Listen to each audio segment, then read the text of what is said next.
Hi, I'm Michael Fry, President and CEO of Deepwater Subsea. In this episode of The Daily Grind, I talk about why my wrestling coach was the best business coach I've ever had. Let's get into the show.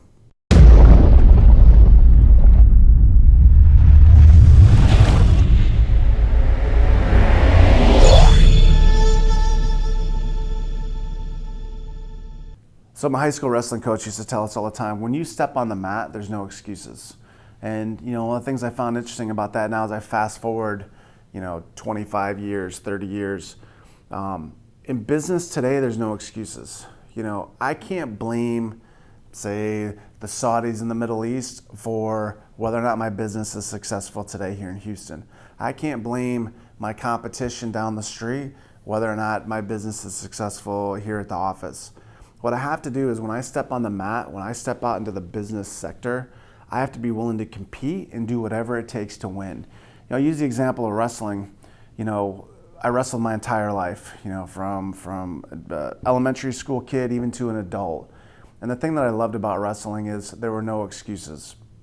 And even today as a parent, and when I was a high school lacrosse coach, when I would send the guys out onto the field, I used to tell them, hey, look, I'm not the one playing the game. You're the one playing the game. You have to be ready to go. Now, yes, it's my job to put you in a position to win, but you have to execute it.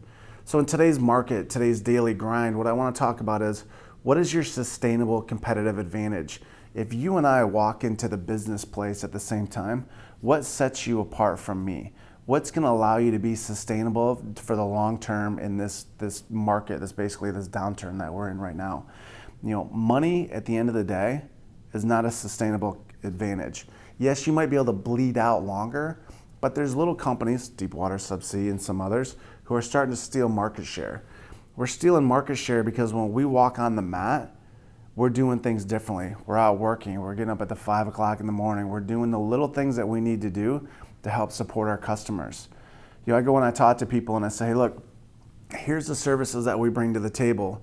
And companies will tell me, hey, great, I like your services, but can you do this for us? Absolutely, we'll get right on that for you. My competitive advantage is that I'm very agile. I can go in any direction that I need to go.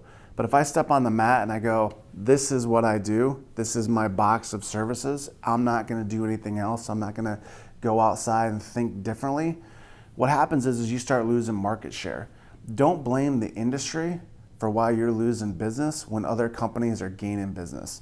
Don't blame, John Doe for getting a job at company X when John Doe is out training and doing the little things, professional and personal development to try to better himself.